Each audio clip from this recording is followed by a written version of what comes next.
On the morning of October 14th, 2026, the first truck arrived. It was a long, white, refrigerated 18-wheeler with the name of a Boston-based organic distributor stenciled on the side in crisp green letters.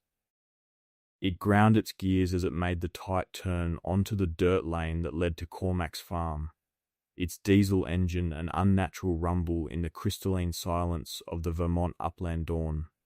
The driver, a man accustomed to loading docks and industrial parks, looked uncertainly at the old farmhouse and the even older barn, as if his GPS had led him astray. But he had his orders. He was followed 10 minutes later by another, this one from a high-end grocery chain in New York. Then a smaller truck from a farm-to-table cooperative in Burlington. By 8 o'clock, a line of them snaked back to the paved county road. A strange and gleaming mechanical serpent come to rest in the heart of the quiet hills. Neighbors walking out to survey the black and silvered ruin of their own fields stopped and stared.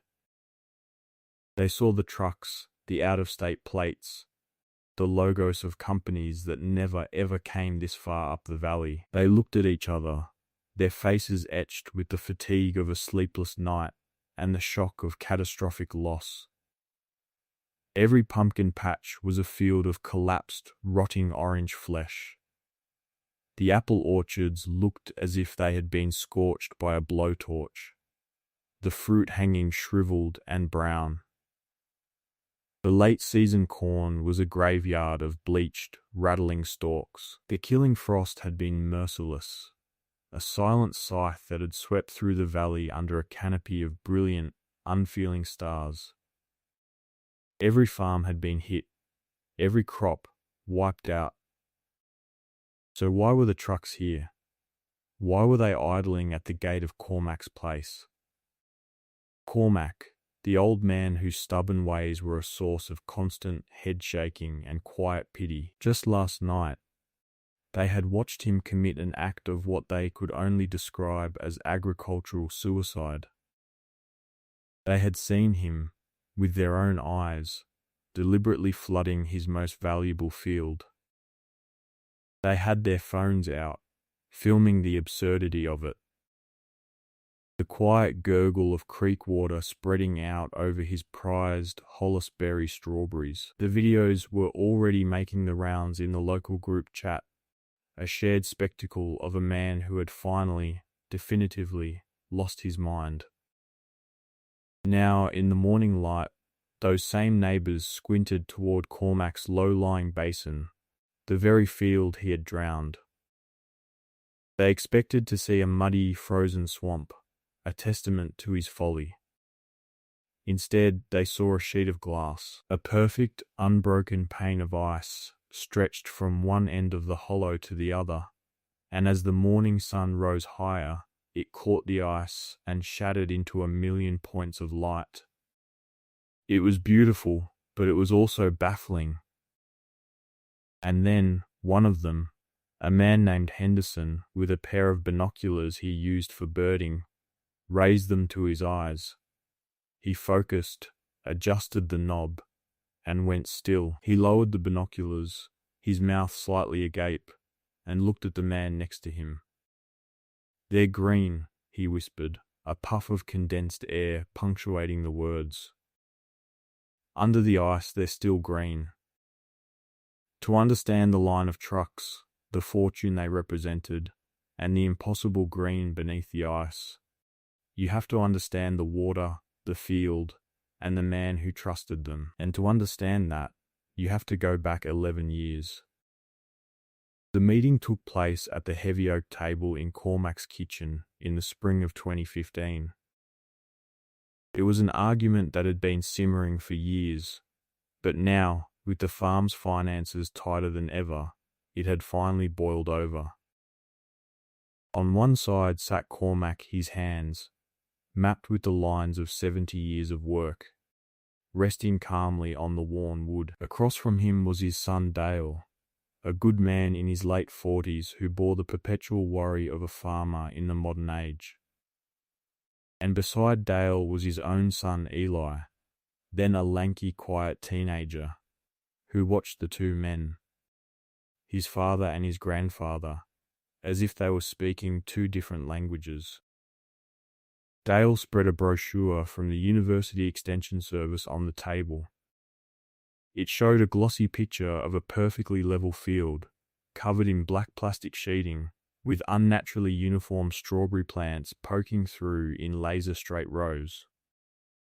"Dad, this is the answer," Dale said, his voice tight with a mixture of desperation and reverence. "We laser level the basin field. We put in proper tile drainage. We get rid of those old Hollis berries. The yield is terrible and they're not frost resistant. The extension agent has us lined up for the new Reliance strain. They're bred for this climate. Bigger, tougher, ships better. We could double our yield in 2 years." Cormac looked at the brochure, his expression unreadable. He saw the sterile perfection, the triumph of geometry over geography. He saw a field that could be anywhere, growing a berry that tasted of nothing but sugar and water. He pushed the glossy paper back toward his son. "That's not farming, Dale. That's manufacturing. It's survival." Dale shot back, his frustration spilling over. "The basin field is a liability. It's a frostpocket. It's a swamp half the year. Every agricultural consultant we've ever had says the same thing. It's the worst piece of land on this farm. We pour money into it, and for what? For a handful of little berries nobody's ever heard of. We have to change. We have to modernize." "Its weakness is its strength," Cormac said, his voice quiet but firm. "You just don't know how to see it yet." "What is there to see?" Dale gestured wildly toward the window. "It's a bowl. Cold air sinks. The water has nowhere to go. It's basic physics. Your father knew it was a problem, and his father before him. My grandfather knew it was a challenge," Cormac corrected him gently. "He didn't see it as a problem to be erased. He saw it as a partner to work with. He's the one who dug the sluice gates from the creek. He's the one who taught me how to read the water." Dale slumped in his chair, defeated. It was always like this. He would come with data, with market analysis, with expert advice, and his father would counter with what sounded like folklore. Memories, riddles. He loved his father, but he felt like he was chained to an anchor of nostalgia while the rest of the world sailed by. Young Eli looked at his grandfather's weathered face, and then at his father's spreadsheet of projected profits and losses. He loved the taste of the Hollis berries, a complex burst of sweetness and wildness that no store-bought fruit could match. But he also understood his father's logic. The numbers didn't lie. The farm was struggling. His grandfather's way felt like poetry, but his father's way felt like solid ground. The argument ended, as it always did, in a stalemate. Cormac would not level the field. He would not tear out the berries his own grandfather had planted. The basin field would remain as it was. Dale saw it as a financial death sentence. Cormac saw it as an act of faith. "Let me tell you about that field, because it's where the story really begins. It wasn't a field, not in the modern sense. It was a shallow depression, a 30-acre hollow carved out by a glacier 10,000 years ago, and then slowly filled with rich black soil by the meandering creek that bordered its southern edge. The creek, fed by a deep spring high up in the hills, ran cold and clear all year round. The land was shaped like a shallow bowl, a fact that made it the bane of modern agricultural thinking. As Dale had correctly stated, cold air, being denser, would pool in the bottom of the basin on still nights, creating a microclimate that was often 5 or 10 degrees colder than the surrounding hillsides. In the spring, snowmelt would saturate the ground, making it slow to warm and difficult to work. To any university-trained agronomist, it was a textbook example of marginal land. A problem. A liability to be engineered away with bulldozers and perforated plastic pipes. But Cormac had been taught to read the land with a different alphabet. His grandfather, a man who had farmed this same soil through the Great Depression, had taught him that the land tells you what it wants to be, and your job is to listen. Cormac didn't see a frost pocket, he saw a container. He didn't see a swamp, he saw a reservoir of life-giving moisture. He saw the creek not just as a boundary line on a map, but as a dynamic artery, a source of power and protection. He knew, from decades of observation, that the spring-fed water of the creek was always, on a clear autumn night, warmer than the rapidly cooling air. The water held the memory of the day's sun long after the land had forgotten it. And then there were the berries. The Hollis berry was an heirloom variety, small and deeply red, with a conical shape and an aroma that could fill a room. They were a nightmare for a commercial grower. Their skin was thin, making them difficult to ship. They didn't all ripen at once, demanding patient, selective picking by hand. Their yield per acre was a fraction of the commercial hybrids. By every metric of modern efficiency, they were a failure. But their flavor was a revelation. It was the taste of the soil, the sun, the cold nights. It was complex and wild and true. For Cormac, growing them wasn't a commercial calculation. It was a moral obligation. He was the custodian of that flavor, of the specific genetics that could only thrive in that particular black soil, in that peculiar flawed basin. The field and the berry were a system, perfectly evolved to fit one another. To destroy one was to destroy the other. So for the next 11 years, while his neighbors installed irrigation systems guided by satellites and monitored their soil chemistry with smartphone apps, Cormac engaged in a different kind of work. It was a slow, patient, and largely invisible conversation with the land.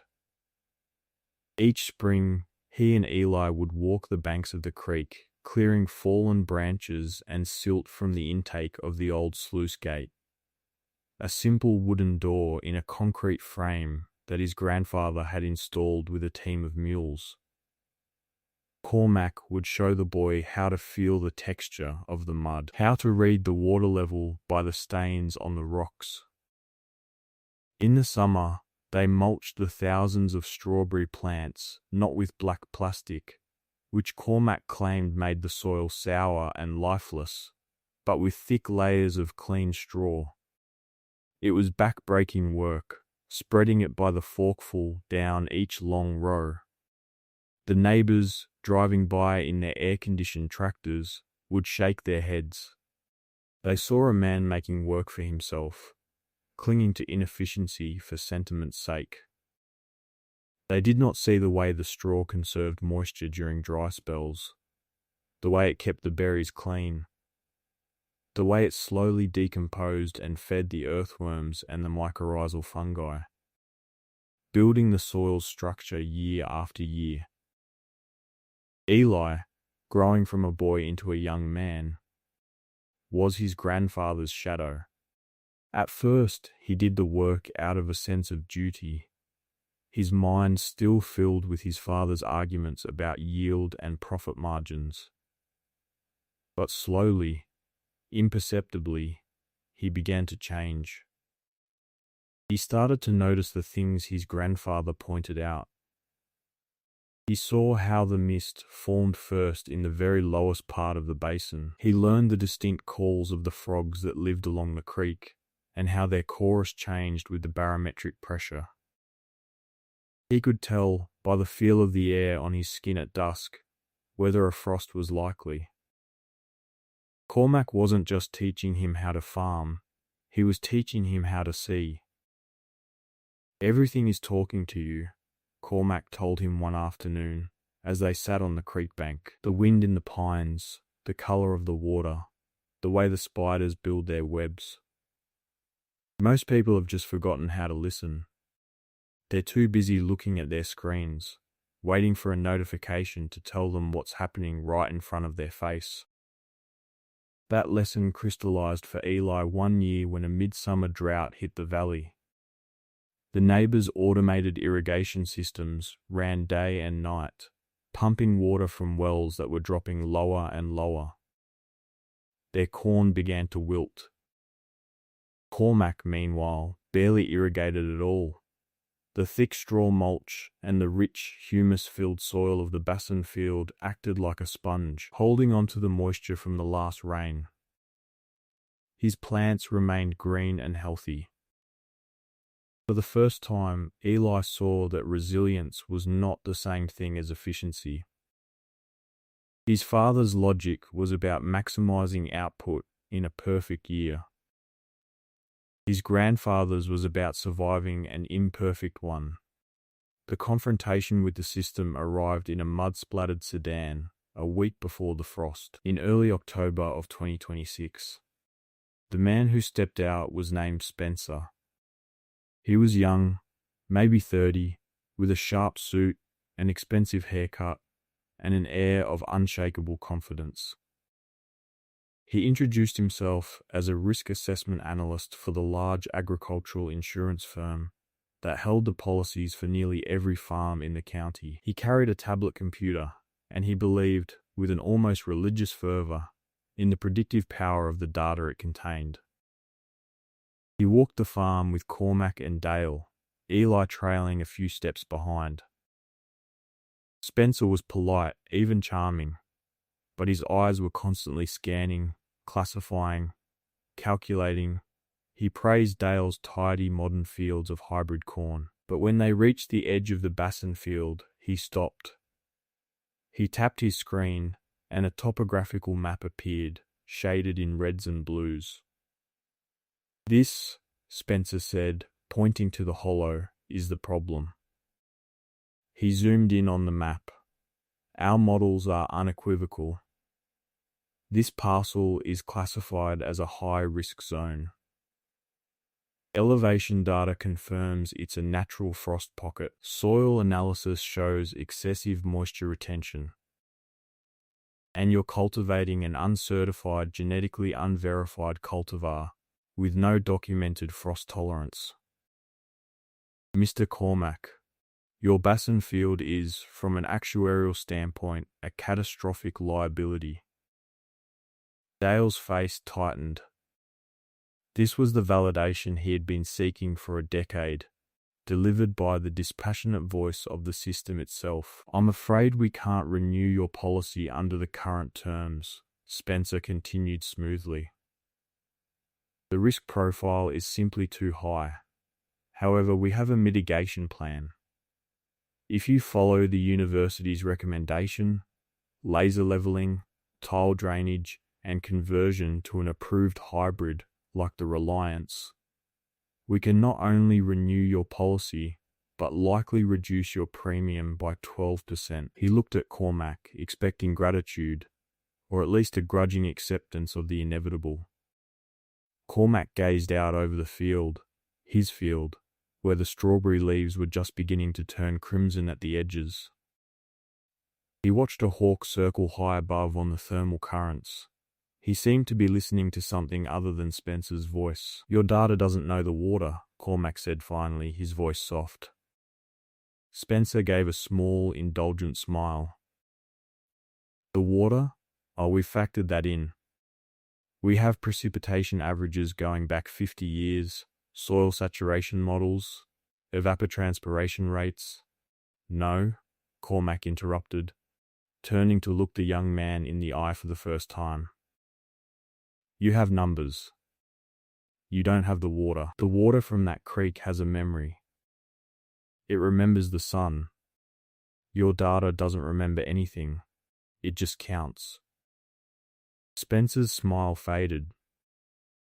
He was a man who dealt in facts, in quantifiable risk. This talk of memory and sunshine was the kind of sentimental nonsense that led to bankruptcy. He made a note on his tablet, his stylus clicking on the glass. Owner exhibits anecdotal resistance to data-driven risk mitigation. He murmured to himself. He turned to Dale. The offer stands. You have until the end of the year to submit a remediation plan.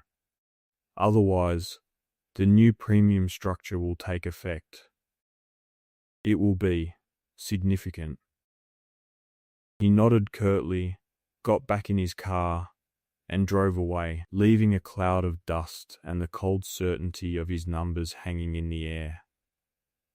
Dale looked at his father, his face a mask of despair. The system had spoken. They had been judged and found wanting. A few days later, the forecast began to change. At first, it was just a whisper from the meteorologists, a mention of an unusual weather pattern forming over the Arctic. A mass of intensely cold, dry air, a piece of the polar vortex, had broken off and was beginning to slide south over the Canadian Shield. It was moving fast. By the morning of October 13th, the whisper had become a shout. Every weather channel was using terms like unprecedented, record-breaking, and agricultural disaster. A hard frost was no longer a possibility, it was a certainty. And it was not going to be a gentle frost that just kissed the edges of the leaves. It was going to be a killing frost. The temperature was predicted to plummet into the low 20s and stay there for hours. A quiet panic took hold of the valley. Farmers scrambled to harvest what they could, but it was too much, too soon. They tried to cover sensitive crops with blankets and tarps, but the scale of the cold was too vast. It was an atmospheric event, an act of God, and there was nothing to do but brace for the impact. That evening, as the sun began to set, painting the sky in fiery, cold hues of orange and purple, Cormac walked out to the Basson field. Eli met him there. The air was already biting, with a stillness that felt heavy and ominous. There was no wind. The cold was simply sinking, falling from the clear sky like an invisible rain, pooling in the lowest places. It's time, Cormac said. Together, they walked to the old sluice gate by the creek. Cormac handed Eli the heavy iron wrench that had hung on a nail in the barn for as long as Eli could remember. The boy fitted it onto the large nut on the screw mechanism that raised and lowered the wooden gate. He paused and looked at his grandfather. This was it. For years, this had been a story. A piece of family lore. Now it was real. He felt a tremor of fear, the ingrained common-sense terror of deliberately watering a crop before a freeze. But he also felt the weight of his grandfather's quiet confidence. He trusted the man more than he trusted common sense. He began to turn the wrench. With a deep groan, the wooden gate began to lift. Water, dark and surprisingly warm, gurgled out and began to spread across the carefully prepared channels Cormac had maintained for just this purpose. It moved slowly at first, a dark tongue licking at the dry earth, then faster, sheeting out across the field in a shallow, perfectly even layer. That was when the neighbors saw. Henderson from the next farm over was the first. He was on his porch, staring at the sky when he saw the glint of water in the twilight. He couldn't believe his eyes. He called his wife. Soon, others gathered at the edge of their properties, their faces illuminated by the screens of their phones as they recorded the spectacle. Dale arrived, running from the house, his face pale with alarm. "Dad, what are you doing?" he yelled, his voice cracking. "For God's sake, stop. You'll kill them all. You'll turn the whole field into a block of ice." Cormac stood by the gate, watching the water spread, listening to its gentle murmur. He looked at his son, his face full of a deep and sorrowful love. "The water will remember what to do," he said, his voice carrying clearly in the still air. "It will keep them safe." The water flowed for nearly an hour, until a shimmering sheet covered every plant, a perfect shallow lake, reflecting the first stars. Then Cormac and Eli closed the gate. There was nothing more to do but wait. The videos, uploaded and shared, flew through the community's digital space. Poor old Cormac. Finally lost it, drowning his own harvest. It was the sad, inevitable conclusion to a story of a man who refused to change with the times. A tragedy, they called it. Night fell completely. The temperature, which had been in the 40s at sunset, began its relentless descent. 35. 30. 28. The dew on the grass of the hillsides froze, turning every blade into a tiny white spear. Puddles in the dirt roads became solid. By midnight, the thermometer outside Cormac's kitchen window read 22 degrees. Inside, the house was silent.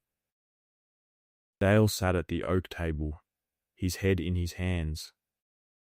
Eli lay in his bed, staring at the ceiling, listening. Cormac sat in his worn armchair, his eyes closed, not sleeping, but in a state of quiet communion with the night, the cold, and the field of water. Out in the basin, a miracle of physics was taking place. As the cold air wickered the heat from the surface of the water began to freeze. But water does a strange and wonderful thing when it turns to ice.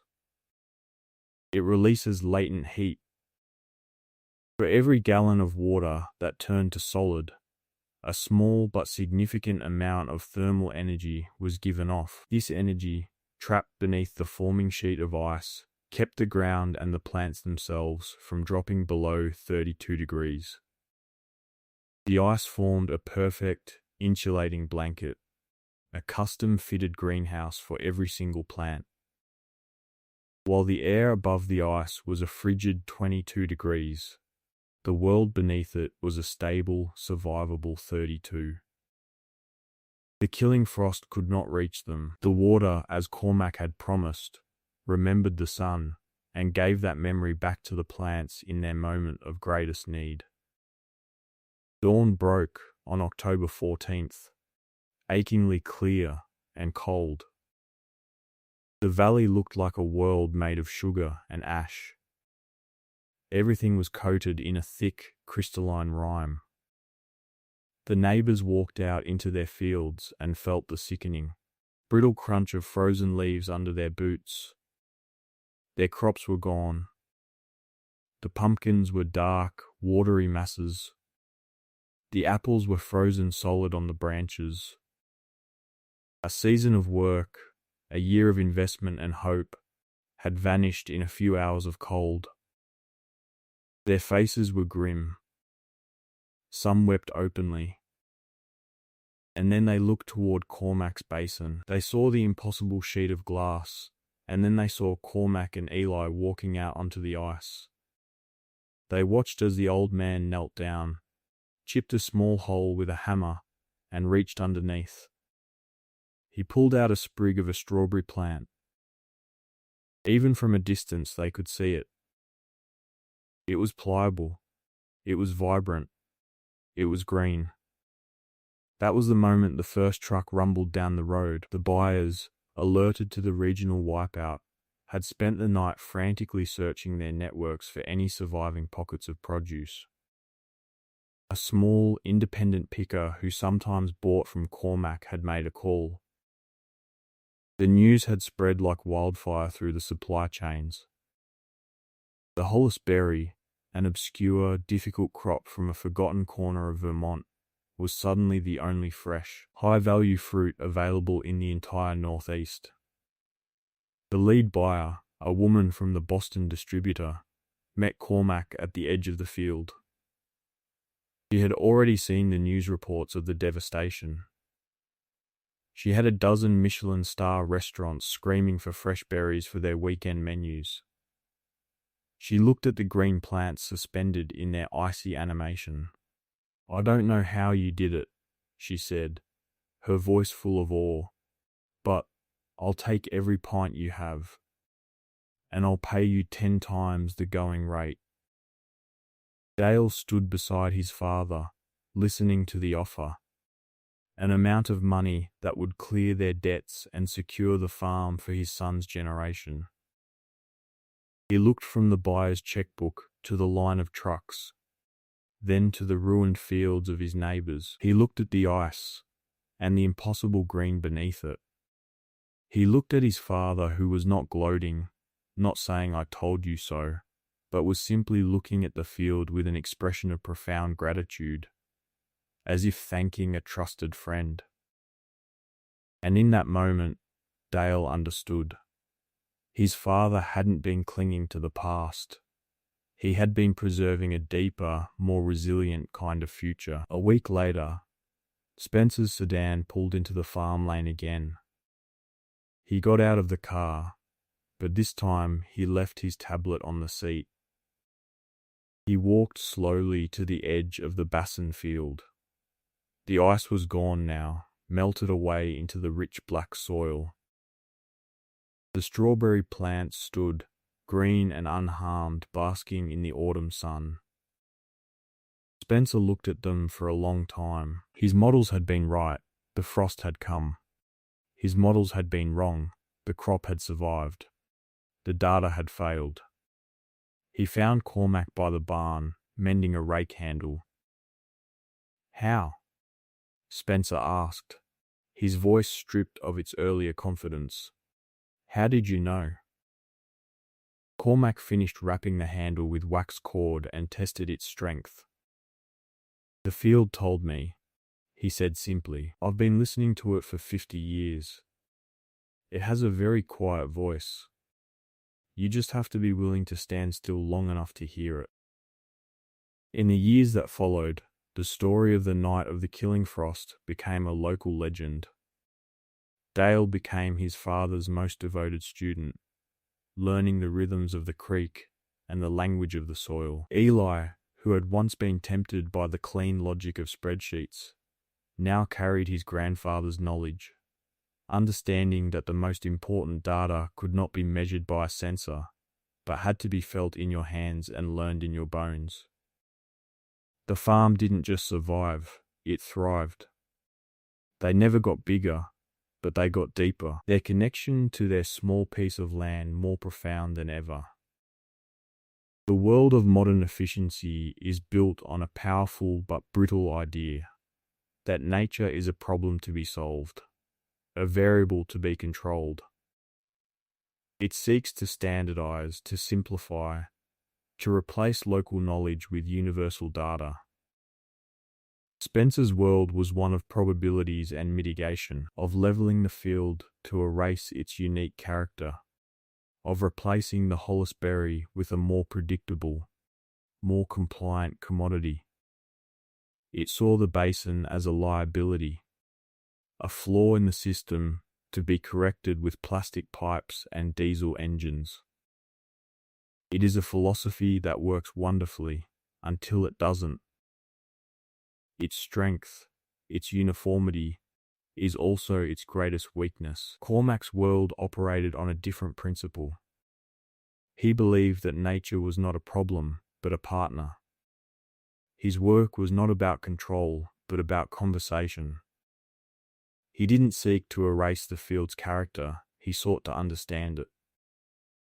He knew the basin's tendency to hold the cold was inextricably linked to its ability to hold the water that could defeat the cold. He knew the fussy, delicate berry was the only one with a flavor true to that unique place. This is the wisdom of resilience. It is complex, specific, and slow. It cannot be scaled or automated. It is the difference between a spreadsheet that calculates risk and the soil under your fingernails that tells you of the coming rain. The neighbors had their phones, instruments for capturing a fleeting image of what they believed was a failure. Cormac had his knowledge, an instrument for cultivating a success that would feed his family for a generation. One worldview creates content, the other creates a harvest.